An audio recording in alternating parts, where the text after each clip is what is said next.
Hello guys, welcome to another episode of Clues, Cues and Reviews. This is the third video of the night.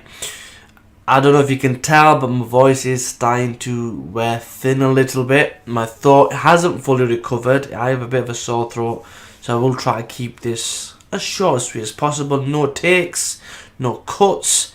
This is My Hero Academia 129 review, titled Eri, the girl that runs into IZUKU at the end of last chapter.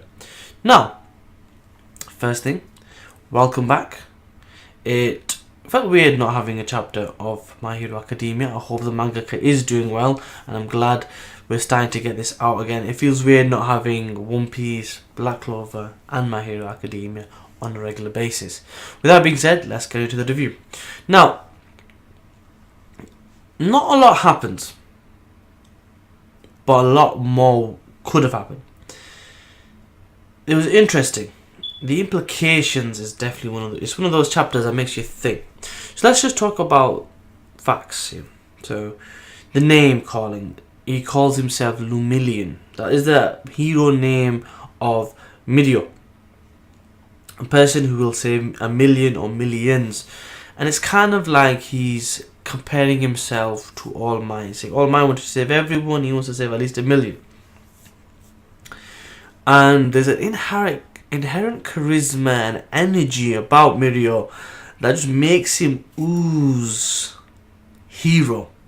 That's the first thing that comes to mind.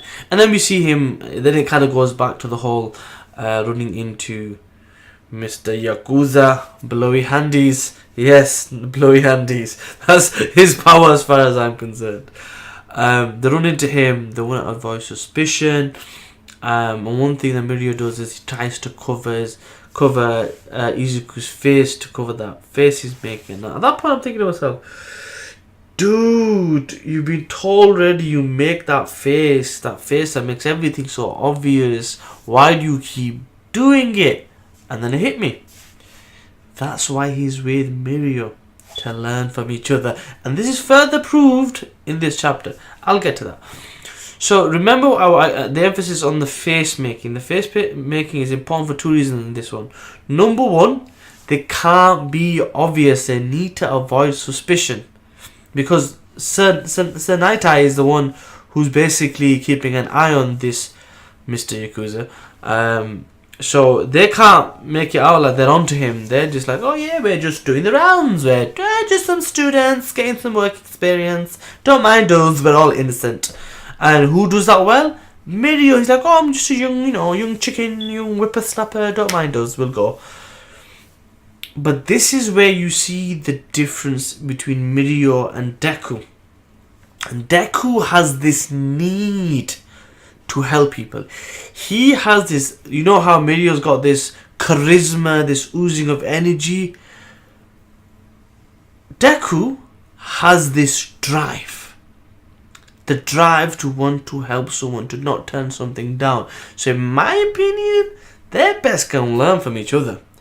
Mirio's gonna teach him how to be more like All Might, and Deku's gonna teach him how to be more like a hero. Now you're probably thinking, wait a minute, that guy's more experienced. Where's he gonna learn from him? I'll tell you what it is now. Mirio does things by the book, how he's taught. Although he's a brilliant fighter, you saw him yourself, he's powerful. But Deku has this need to help everybody that even All Might saw in him, that made him choose over him. So he chose that specific innate thing about him over Mirio. So had he not seen that in him, he would have given it to Mirio. And it's that one thing that makes him stand out. There's probably many other things that's one thing that made him choose him over that. There probably is others, but that's the one thing. And that's why I think them being together, although it's part of Deku's development, it's also part of Mirio's development. Because sometimes you need to do everything within your power to help. And that's what it's about. So we find out Eri's clear to a plan.